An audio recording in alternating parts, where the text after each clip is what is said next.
The story of Robert de Villa. You know who that is? No, you don't, because I do.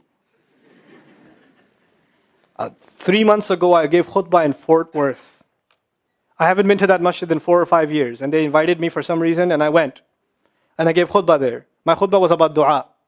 An Egyptian fellow comes up to me, a young man came up to me afterwards, he goes, Allah fulfilled my dua today.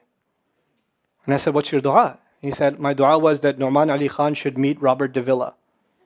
I was like,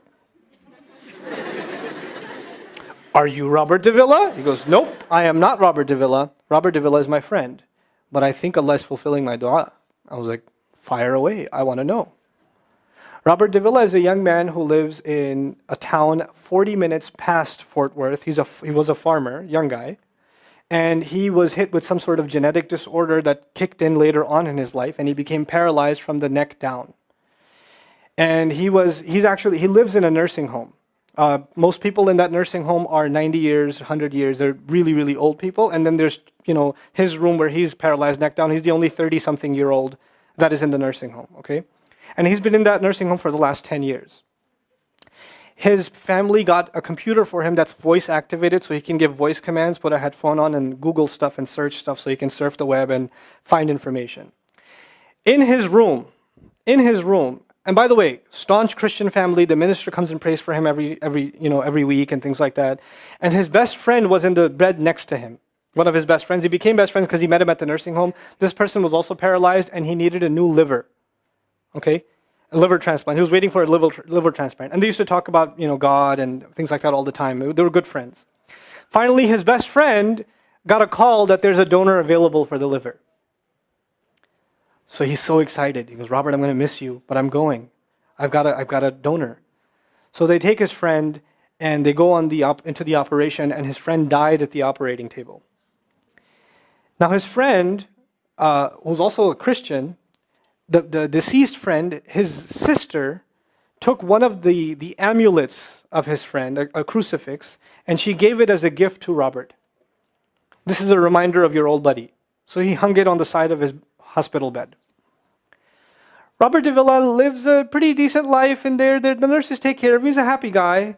And one day he goes to sleep and he sees a man in his dream. That man says his name is Muhammad. And he says, pointing at the crucifix, God did not send messengers so they would worship the messengers. God sent messengers so you could worship God.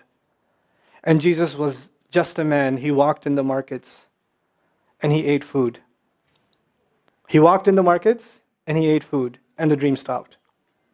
He only knows that Jesus was just a man. He knows there's a man named Muhammad that said that to him. He said that messengers came so people could worship God and not the messengers. This is all he knows. So he starts Googling Muhammad. He finds Islam. He takes Shahada. When he takes Shahada, he wants to learn about the Quran. So he goes on these chat sessions and finds somebody needs to teach me Quran. He finds a brother in Egypt that he gets together with on Skype to try to learn Arabic. Learn the Arabic alphabet. Once he learned the Arabic alphabet, he learned to recite the Quran. He memorized 10 surahs from his hospital bed. Then he said, I'm beginning to memorize the Quran, and I'm beginning to learn about this prophet, but I need to understand the Quran. So he starts Googling how to understand the Quran. And for some reason, he ends up on my videos. And he starts watching my stuff. And he watched almost everything. And then here's the kicker. In the nursing home, there was an Egyptian fellow that used to come in and do some repair work. The Egyptian fellow has his own awesome story. The guy had basically lost faith. He wasn't religious. The nearest masjid to him was 50 miles away. So he didn't really go to Jum'ah much anymore. But he felt a spiritual void, so he started going to the church just to feel closer to Allah. Raised Muslim. He goes to the church just to feel closer to Allah. He's passing by Robert's room one day and he hears وَالْعَصْرِ إِنَّ الْإِنسَانَ لَفِي خُسْرٍ. So he walks into his room and says, Robert, what are you listening to? Robert says, nothing. That was me. And the guy says, you're Muslim? He goes, yeah, I became Muslim. And now this friend is in shock. How does Allah guide someone in the middle of Churchtown, USA, in a nursing home, with a crucifix on the side of his bed that he doesn't even have the physical strength to move. And the guy himself says, I want to come back to Allah. So he tells him about his, the friend he found online, Nouman Ali Khan. So the Egyptian fellow starts watching my videos. And then he says, I wish I could meet him one day. And he says, okay, I'll pray for you. And after 5 years, that Egyptian friend shows up at the same masjid that I haven't been to in 4 years.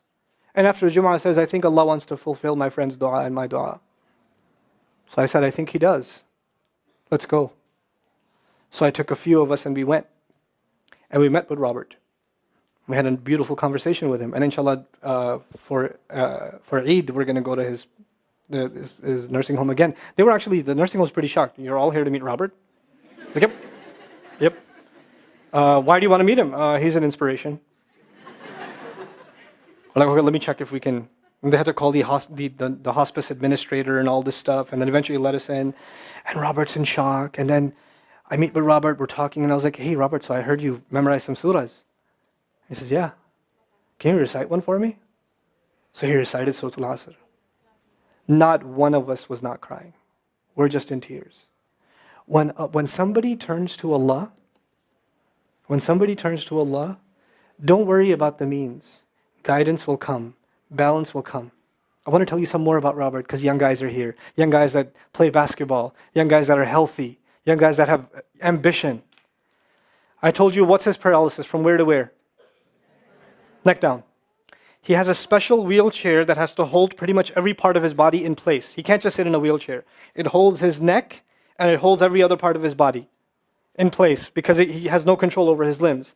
And he has to have a special van where the wheelchair locks in so that if it goes through a bump or whatever, he doesn't, receive the shock. So he made a request. He wants to go to the Friday prayer. They didn't have the special van, so they put him in a regular van. And so he went in the regular van and a few bumps and his spine got even more hurt. He went to Jumu'ah. He came back in excruciating pain. And they said, I'm sorry, Robert, you're no longer able to sit in your wheelchair. You're going to have to stay in your bed for the next 6 months at least. If you see recovery, then you can get back up again. I met him in that span. He had already been in that bed for 3 months already. And the reason he was in that bed is he went to the Jummah prayer. And he told me about the Jummah prayer. He said, I've never felt more peace in my life than I was in that masjid. And you know what I'm going to do, Brother Nouman? When I can sit in my chair again, I'm going to go to Jummah. I'm going to go to the masjid because I've never felt like that before. There's someone who has nothing but control over his mouth and his eyes. And he says, I only find peace in the masjid. And here we are. These masajid, I don't care what ideology, what school of thought, what they're talking about in the masjid, what fitna is there. I don't care. It's still Allah's house. Just go to pray. Don't go there to talk to people. Go there to talk to Allah. Just go to talk to Allah. You're just going for you and Allah. That's it. That's it.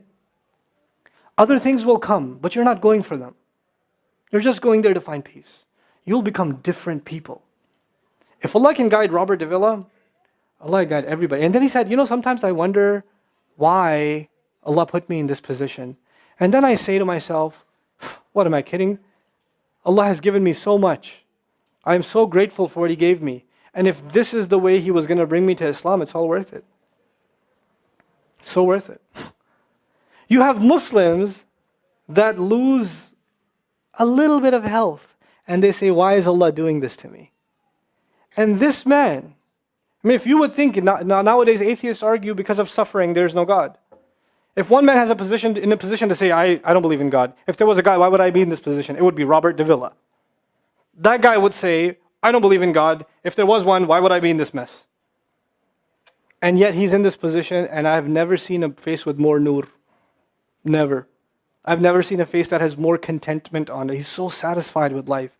He's so happy. He's just happy. The last 7 or 8 khutbahs I've given are actually based on one sentence each on one sentence that he said in his conversation. Is that profound? He's a teacher to me. I consider him a teacher. He's my sheikh. Somebody says, who's your sheikh? I say, Robert Davila. Really? Is that a pizza place? Or no. The guidance is all around us. You don't have to get worried about what's not there. There's plenty there. You know what Allah did for the people of the cave? You know, He even guided them in where to sleep. You know, He even guided them on where to turn. As the sun was coming, they'd turn away from it. As the sun came from the other side, they'd turn the other way. Allah will guide you in your sleep when you make dua to Him. He'll even guide you in your sleep. Every toss and turn will be guided by Allah. Can you imagine? We shouldn't be skeptical in Allah's guidance. We shouldn't worry about how am I going to find balance. No, that's Allah's job to guide you. Your job is to talk to Him. Your job is to get sincere. That is the message I have for you. That is how we're going to find balance. Honestly. And if once you do that, once you become sincere to Allah, Allah will open doors. Allah will give you friends. Allah will give you teachers. Allah will give you access to resources, all of which are going to bring you closer and closer and closer to Him and to the truth and make life better for the people around you. This is really the gist of what I wanted to share with you. I don't want to speak longer. I've spoken too long already. I love coming back to New York, and I'm so grateful for Queen's College. And the MSA here, mashallah, they put up with me. I give them a hard time and they still put up with me. I show up half an hour late and they're still really nice to me. They didn't give me the look of death that I used to give to speakers when I was the MSA guy. And Imam Siraj Wahad showed up 40 minutes and I was like, Mom. And then he used to, it's okay, Nouman, it's okay, it's okay. You're doing good, Nouman, you're doing good. I was like, okay. Okay, fine, since you put it that way. I shall accept that, But I'm very grateful for you guys, and putting up with this crowd. We're not easy to deal with. We have lots of complaints too. So if you see an MSA person, just pat them on the back or say thank you or whatever. Appreciate the effort that they've done. I'd also like to thank all the moms that are here with their little kids, because that's hard. It got hot in here, and I'm amazed at the children that didn't scream and yell more than what I heard. I heard very little. Where's the crazy kid that was over here? Oh, that was her? Oh, iPhone. Okay. That's the other.